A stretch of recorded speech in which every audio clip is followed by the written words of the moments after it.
추석 명절을 맞아서 이렇게 가족 친지분들을 찾아오신 여러분들 주님의 이름으로 환영하고 축복합니다. 여러분 들으라고 제가 도둑질하지 말라, 거짓말하지 말라 이렇게 말씀 준비한 게 아니고, 예, 오해하지 마시고 이제 창세기부터 순서대로 쭉 설교하다 보니까 오늘 도둑질하지 말라, 내 이웃에 대하여 거짓 증거하지 말라, 이 본문이 순서대로 하다 보니까 오늘 나온 겁니다. 그래서 처음엔 제가 어제 고민을 많이 했어요. 추석 명절인데 감사에 대해서 설교를 할까, 아니면 그냥 계속 순서대로 하던 대로 할까 고민을 하다가 추수감사주일이 또 있잖아요. 저희 교회에서 지키는 추수감사주일. 그때 감사에 대해서 말씀을 나누고, 오늘은 순서대로 이렇게 말씀 나누는 것이 나을 것 같다 해서 이렇게 정했으니까 뭐 오해하지 마시고 그리고 뭐 어떤 말씀을 받든지 간에 내가 그 말씀에 순종하고 나를 돌아보면은 내게 유익이 있으니까, 오늘 말씀 통해서 자신을 돌아보고, 우리가 구원받은 하나님의 자녀로서 예수 그리스도의 그 고귀한 피로 죄값을 씻음 받고 하나님 자녀된 자녀로서 어떻게 살아야 될지 하나님이 우리에게 알려주시는 것이기 때문에, 또 말씀을 지키고 행함을 통해서 하나님의 은혜가 더 크게 임하기 때문에 이 말씀을 우리 마음에 다시 한번 새기는 시간이 되었으면 좋겠습니다. 우리 너무나 잘 알고 있죠. 도둑질하지 말라. 도둑질이라는 것은 남의 것을 취하는 거죠. 정당하지 않게 남의 것을 가져오는 것으로 이렇게 이야기할 수가 있습니다. 그런데 이런 전통적인 남의 것을 허락 없이 또 정당한 방법이 아닌 방법으로 가져오는 것을 도둑질이라고 생각을 하는 것에 더해서 어떤 은밀하게 탈취하는 거, 횡령하는 거, 사기를 친다든지 아니면은 일을 시켜놓고 줘야 될 그 임금을 주지 않는 것, 하여간 정당하지 않게끔 그렇게 남의 것을 빼앗는 것을 우리는 도둑질이라고 우리가 넓은 의미에서 생각해 볼 수가 있습니다. 지금 출애굽기 20장에 나오는 문맥에 따르면은 유대인들은 이걸 어떻게 해석했냐면은 납치로 해석을 했어요. 도둑질하지 말라. 왜냐하면은 출애굽기 21장 16절, 신명기 24장 7절에 보면 사람을 훔치는 자는 반드시 죽여라. 이 성경 구절을 기반해서 도둑질하지 말라를 1차적으로는 납치하지 말라, 다른 사람을 강제로 납치하지 말라. 뭐 지금도 이렇게 뭐 인신매매를 하는 뭐 그런 나라도 있고, 혹 우리나라도 이런 일이 있지만은, 그러나 예전에는 뭐 성경이 지금부터 3,500년 전에 기록됐으니까 그 시대에는 사람을 이렇게 납치해 가지고 노예로 팔아먹거나 노예로 부려먹는 일들이 많았기 때문에 유대인들은 이 본문을 대할 때 첫 번째로 해석하기는 납치하지 말라, 사람을 도둑질하지 말라라고 첫 번째로 해석을 했었어요. 근데 그것은 이 문맥상에서의 의미이고, 조금 더 넓게는 전통적인 해석 방법인 남의 물건을 가져오는 것, 남의 돈을 훔치는 것으로 우리가 해석을 할 수가 있는 거죠. 그런데 우리가 조금만 더 생각을 해보면은 거기에다가 조금 넓은 의미로서 사기, 뭐 옛날에도 사기가 있었겠지만 뭐 요즘처럼 그런 사기는 적었겠죠. 그리고 금융 사기도 많이 있고 보이스 피싱도 있고, 그리고 남의 돈을 빌려놓고는 떼먹고 주지 않거나, 하여간 부당한 방법으로 내가 수고하고 애쓰지 않은 방법으로 무엇인가를 취하는 것, 이것을 도둑질이다라고 우리가 이해하시면 됩니다. 자, 그리고 또 남의 거 빌려놓고 또 안 갚는 거 있죠. 예, 그것도. 예. 그래서 지난주에도 어느 한 분이 저한테 막 하소연을 하는 거예요. 자기 잘 아시는 분이 돈이 갑자기 필요하다고 5명에게 100만 원씩 이렇게 빌렸대요. 교회에서 5명한테 100만 원씩 빌렸는데 딴 사람한테는 갚았는데 자기만 안 준다는 거예요. 예. 그러면서 저한테, 저도 이제 그분도 알고 그분도 아는데 저한테 하소연을 하는 거예요. 예. 그러니까 제가 가서 돈 갚으세요라고 얘기하기도 또 뭐하죠. 예. 또 이제 고향에 계신 분이고 이러니까. 그런데 그런 식으로 교회에서도 권사님인데도 불구하고 남의 돈을 급하니까 빌려놓고는 안 갚는 거예요. 예. 그리고 그분 나름대로 어떤 방어 논리가 있겠죠. 조금 더 형편이 되면 갚겠다, 이런 마음이 있으니까 이제 그냥 빌린다는 표현을 한 거죠.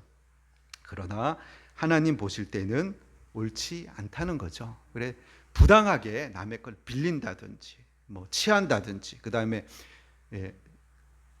하나님이 미워하시는 것 중에 하나가 거짓 저울, 저울을 속이는 거죠.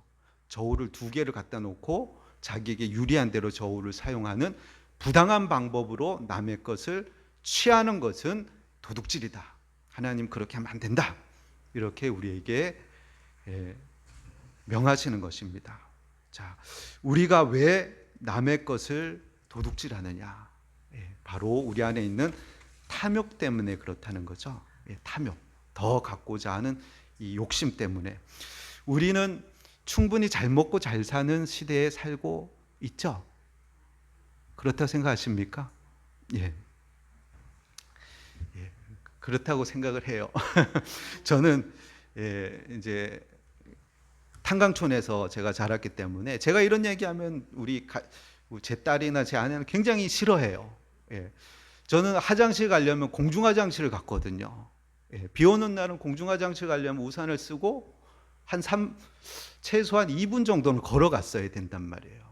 비 오는 날 우산 쓰고 번개 뻥뻥 치면은 우산 쓰고 2분 정도 공중화장실에 가서 볼일을 보고 와야 되는데, 공중화장실이 깨끗하나요? 안 깨끗하죠. 죄송합니다. 예배 시간에 이렇게 안 좋은 얘기. 그래서 저는 아파트 안에 집 안에 화장실만 있는 것만 해도 너무 감사한 거예요. 근데 이런 얘기하면 요즘 사람들은 굉장히 듣기 싫어해요. 뭐 고리터분하게 그런 얘기한다고. 근데 사람의 어떤 빈곤을 느끼는 거라든지 만족을 느끼는 것은 상대적이에요.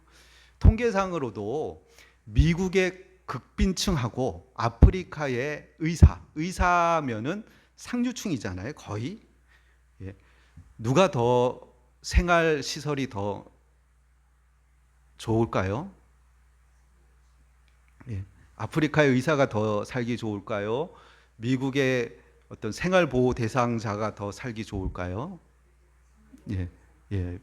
미국에 있는 생활보호 대상자는 이제 데이터를 낸 거예요. 데이터를 냈는데 일주일에 고기 먹는 횟수가 더 많고 집에 텔레비전도 2대나 있고 더 윤택하게 사는 거예요. 근데 아프리카의 의사, 상류층 사람은 그거보다 고기를 못 먹어요. 그리고 TV도 한 대밖에 없어요.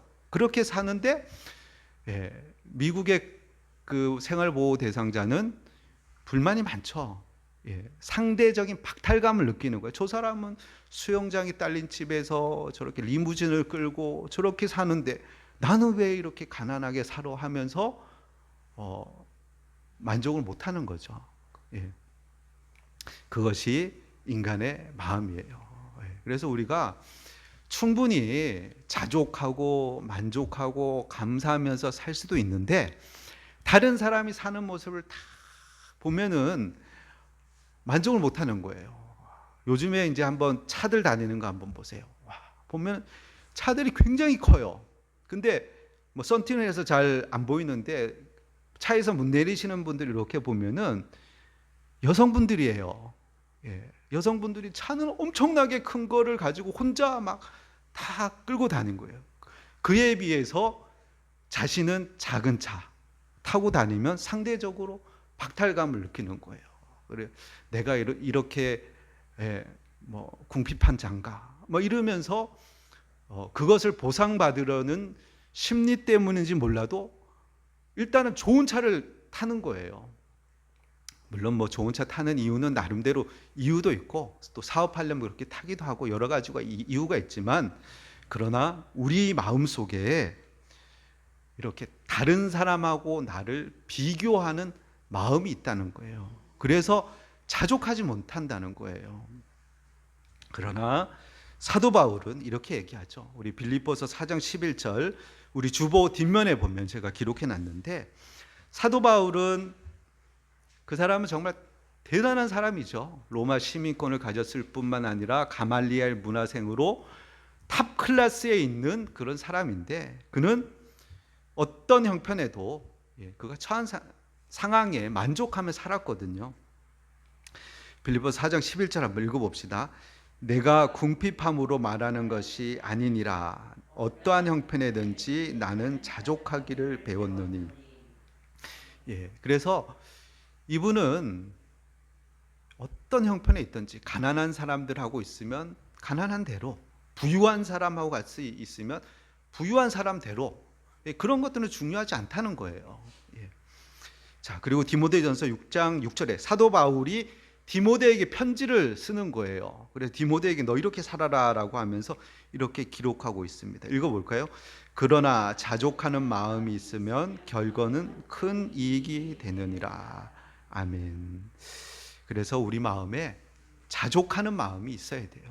그래야지 남의 것을 탐내지 않게 되고, 다른 사람과 나를 비교하지 않게 되고, 나 스스로가 하나님 앞에 존귀한 자, 나는 나대로의 사명을 갖고 나의 삶을 살아갈 수 있게 되는 것이에요. 세례 요한 한번 보세요. 마태복음 3장 4절 말씀. 한번 읽어볼까요? 이 요한은 낙타털 옷을 입고 허리에 가죽띠를 띠고 음식은 메뚜기와 석청이더라. 아멘. 요한은 예수님 앞에서 예수님의 길을 예비하기 위해서 보냄을 받은 자이기 때문에 그는 그 사명에 집중하기 위해서 낙타 옷이 좋아서 이걸 입은 게 아니라 옷이 없으니까 이걸 입은 거죠. 그리고 먹을 게 없으니까 메뚜기하고 석청을 주위에 있는 걸 그냥 먹고 살았다는 거죠. 그러면서 내가 해야 될 그 일, 하나님이 내게 맡겨주신 그 일에 집중해서 그렇게 살다가 나중에는 목배임 당하고 깨끗하게 인생을 마감하고 하나님의 나라에 들어가서 그곳에서 하나님께 칭찬받는 그런 삶을 살았다는 것입니다. 자, 그렇기 때문에 우리는 다른 사람하고 나를 비교하지 말고, 하나님은 내게 주신 나의 사명이 있고 내가 할 일이 있기 때문에 그것에 집중하면서 그렇게 살아가면 되는 것이에요. 자, 그리고 우리가 탐심을 내서 다른 사람의 것을 취하는 이유가 뭐냐면 하나님을 신뢰하지 못하기 때문에 그래요. 하나님이 나의 필요를 채우실 것이라는 그 믿음보다도 내가 어떻게 해서든지 하나님이 주시지 않는 그것까지라도 내가 얻겠다라는 그런 마음이 있기 때문에 우리가 남의 것을 취한다는 것이죠. 달란트 비유 보시면은 주인이 다른 나라 갈 때 어떤 사람에겐 5달란트, 어떤 사람에겐 2달란트, 어떤 사람에겐 1달란트를 맡기잖아요. 근데 1달란트 받은 사람은 불만이 나오는 거죠. 저 사람은 왜 5달란트 맡기고 저 사람은 2달란트 맡기고 나는 1달란트 뿐이 안 맡기냐. 불만을 가지고 그것을 땅에다 묻어놓고 아무것도 안 하잖아요. 우리 안에 혹 그런 마음이 있을 수가 있거든요. 어떤 사람에게는 하나님 이런 것도 맡겨주시고, 어떤 사람에게 이 재산도 맡겨주시고 또 이 권세도 맡겨주시고 다 주시는데 나는 왜 이렇습니까? 라고 불만을 하면은 아무것도 하기 싫어지는 거죠. 그리고 하나님 안 주셨으니까 내가 취할 것이다 라고 하면서 부당한 방법으로 하나님이 주시지 않은 것을 내가 취하려고 하는 욕심을 낸다는 거죠.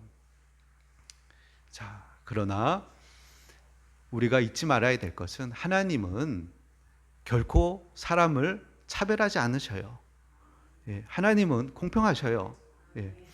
이 땅에서 어떤 사람은 흑인으로 태어나기도 하고 어떤 사람은 가난한 사람의 자식으로 혹은 노예의 자식으로 태어나기도 하고 어떤 사람은 왕족으로 왕자로 태어나기도 하고 근데 하나님 보실 때는 노예의 자식이나 왕자의 자식이나 하나님 차별하셔서 이렇게 태어나게 하셨을까요? 필요하니까 그렇게 하시는 거예요. 필요하니까.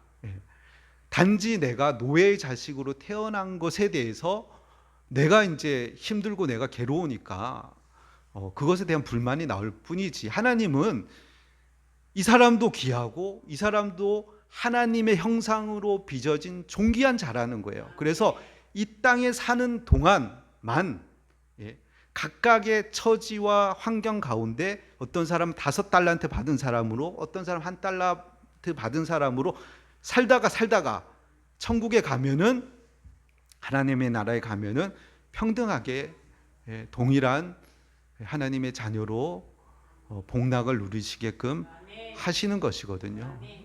그래서 물론 힘들죠. 누구는 장애인으로 태어나는 분도 있고 누구는 극심한 빈곤 가운데 태어나는 분도 있죠. 그들의 아픔을 이 사람들이 도와줘야죠. 같이 도와주고 그러지만은 그러나 힘들어도 그것이 하나님이 맡겨주신 자리라고 생각하고 살아내라는 것이거든요. 신약 성경에 보면은 초대교회의 성도들 대부분은 노예였어요. 노예의 비천한 삶을 사는 사람들이 대부분이었기 때문에 사도 바울은 그 사람들한테 권면하기를 할 수 있으면 자유할 수 있으면 자유해라 얘기를 해요. 그러나 그럴 수 없다면은 노예도 상관없다. 하나님의 형상으로 존귀하게 빚어졌을 뿐만 아니라 예수 그리스도께서 너를 위해서 십자가에서 노예인 너를 위해서도 십자가에서 피 흘리셨으니까 죽으셨으니까 넌 존귀한 자니까 내 자리에서 내가 해야 될 상전을 섬기면서 하루하루 성실하게 살아내라 이렇게 권면하고 명령하고 있는 것을 우리가 기억해야 됩니다. 그래서 많이 맡겨준 자에게는 그것을 나누고 베푸는 그런 일을 해야겠죠. 그러나 없다고 해서 남의 것을 강제적으로 탈취하거나 속이거나 해서 내 것으로 만들려는 그런 생각들은 하나님의 주권을 인정하지 않는 것이기 때문에 하나님은 도둑질하지 말라. 있는 바를 족한 줄로 알고 내게 주신 것에 대해서 충실하게 삶을 살아내라 라고 우리에게 명령하고 있는 것입니다. 예수님께서는 누가복음 12장 15절 말씀에 이렇게 말씀하시죠. 우리 주보에 있습니다. 한번 읽어봅시다. 그들에게 이르시되 삼가 모든 탐심을 물리치라. 사람의 생명이 그 소유에 넉넉한 데 있지 아니하니라 하시고 아멘. 그리고 이 뒤에 말씀이 무슨 말씀이 나오냐면은 부자 얘기가 나와요. 그래서 부자가 소출이 많아가지고 창고를 더 짓고는 그다 가득 쌓아놓고는 스스로 말하기를 내 영혼아 편히 쉬자. 많은 재산이 있으니까 이제 편히 쉬자 이렇게 하는데 하나님께서 오늘 밤에 내가 내 영혼을 다시금 찾으면 내가 지금까지 쌓은 것이 누구 것이 되겠느냐 이 말씀이 나오거든요. 그래서 탐심을 버려야 돼요. 버리고 자족한 줄 우리가 알고 하나님 앞에 살아가는 우리들이 되기를 원합니다. 자, 그리고 거짓 증거하지 말라. 20장 16절에 보면 내 이웃에 대하여 거짓 증거하지 말라. 이 말씀은 문맥상 또 보면은 이것을 첫 번째로 해석할 때는 어떤 법정에 나가서 거짓 증언하지 말라는 거예요. 그래서 유대인들은 반드시 2명의 증인이 있어야 돼요. 근데 2명의 증인이 증언을 하면은 그 사람이 이제 사형에까지 처할 수가 있게 되는 것이거든요. 그래서 거짓 증거하지 말라는 법정에서 거짓으로 증언하지 말라라는 1차적인 의미를 가지고 있는 것이에요. 그런데 이것이 이제 일반적인 해석으로 우리가 보면 거짓말하지 말라로 우리가 이제 해석을 할 수 있게 되는 거죠. 그래서 하나님은 우리에게 거짓된 것, 하나님은 선이시기 때문에 거짓을 싫어하시고 하나님의 자녀가 거짓된 말, 거짓된 행위, 거짓된 것을 하는 것을 하나님은 기뻐하지 않으시고 그렇게 하지 말라라고 말씀하시는 거예요. 그리고 이제 오늘날 같은 이제 시대에는 어떤 SNS를 통해서 그다음에 어떤 남을 중상하거나 남을 비방하거나 어떻게 보면 자기의 유익을 위해서 이제 유튜버들 보면은 근거도 없는 얘기 가지고 남의 명예를 훼손시키고 또 거짓된 소문들을 퍼뜨리고 조작된 이야기들을 통해서 그 사실인지 아닌지 그런 거 중요하지 않는 거예요. 그것을 통해서 자기의 조회수만 올라가면은 그게 자기가 돈 벌려고 하는 거잖아요. 그런 식으로 하는 거짓 증거, 그런 것 또한 하나님께서 잘못된 것이다 라고 얘기하는 거예요. 조금 더 나아가서는 거짓 증거하지 말라는 의미 속에는 어떤 것을 알고 있으면서도 침묵하거나 모른 채 하거나 하는 것들, 이런 것들도 잘못됐다라고 우리가 이 내용 속에 포함되어 있는 것을 우리가 볼 수 있습니다. 우리 계시록 21장 8절 말씀, 우리 주보에 있는데 한번 읽어볼까요? 그러나 두려워한 자들과 믿지 않은 자들과 흉악한 자들과 살인자들과 음행하는 자들과 점순가들과 우상 숭배하는 자들과 거짓말하는 모든 자들은 불과 유황으로 타는 못에 던져지리니 이것이 둘째 사망이니라. 아멘. 자, 불과 유황으로 타는 못, 바로 지옥이죠. 어떤 사람이 이곳에 던져지느냐? 자, 살인자들, 음행하는 자들, 점술가, 우상 숭배자들, 거짓말하는 모든 자들. 거짓말 장이의 아비가 마귀거든요. 사탄. 거짓말로 하와에게 가서 선악을 알게 하는 나무의 열매를 먹으면 눈이 밝아서 하나님과 같이 된다, 이렇게 속였잖아요. 거짓말 장애의 아비는 마귀고 마귀의 자식들은 거짓말을 하기 때문에 거짓말을 하는 사람 하나님이 지옥에 던져 넣으신다. 자, 21장 27절도 읽어봅시다. 무엇이든지 속된 것이나 가증할 일도는 거짓말하는 자는 결코 그리로 들어가지 못하되 오직 어린 양의 생명책에 기록된 자들만 들어가리라. 아멘. 그래서 이 거짓말도 하나의 습관이거든요. 습관. 그래서 항상 우리는 빛의 자녀답게 정직하게 어떤 나를 변호하기 위해서, 핑계 대기 위해서 이 정도는 괜찮겠지 하면서 거짓말을 자꾸 조금씩 하는 그런 습성이 있다면 버려야 돼요. 버려. 못했으면 못했다. 안 했으면 안 했다. 내가 이렇게 해서 이렇게 했다. 물론 처음에는 좀 비난받고 욕을 먹고 해도 그래도 하나님이 기뻐하시는 거거든요. 정직하게 말하는 그런 습관을 우리가 들여야 돼요. 그리고 거짓말 하지 않을 뿐만 아니라 더 적극적으로는 좋지 않은 말들, 남을 비방하거나 험담하거나 뒷담화라 그러죠. 뒷담화. 누가 없는 자리에서 그의 안 좋은 말들을 하는 것들, 이런 것들 하나님의 자녀로서 합당하지 않다. 하지 말라. 이렇게 말씀하십니다. 우리 디도서 3장 2절 말씀 한번 읽어봅시다. 아무도 비방하지 말며 다투지 말며 간용하며 범사의 온유함을 모든 사람에게 나타낼 것을 기억하라. 아멘. 자, 우리는 항상 살아갈 때 생각을 해야 돼요. 이 세상을 누가 다스리시죠? 사람을 죽이고 살리고 누가 하시죠? 예, 근데 우리 잊어요, 자꾸만. 내가 어떻게 이 상황을 모면하고 내가 부를 취할 수가 있고, 내가 나를 좀 더 낮게, 예, 영광스럽게 자신을 표현할 수 있게끔 하고, 어떻게 하면 나를 더 보호할 수 있게 하는 것이 나다라는 생각을 은연중에 하고 있어요. 그러나 하나님의 허락이 없이는 참새 한 마리도 땅에 떨어지지 않는다는 그 말씀을 기억해야 돼요. 잠시 잠깐 조금의 손해는 있을지 몰라도 결국 하나님이 보고 계시고 갚아주신다는 그런 당당함으로 우리가 살아야 돼요.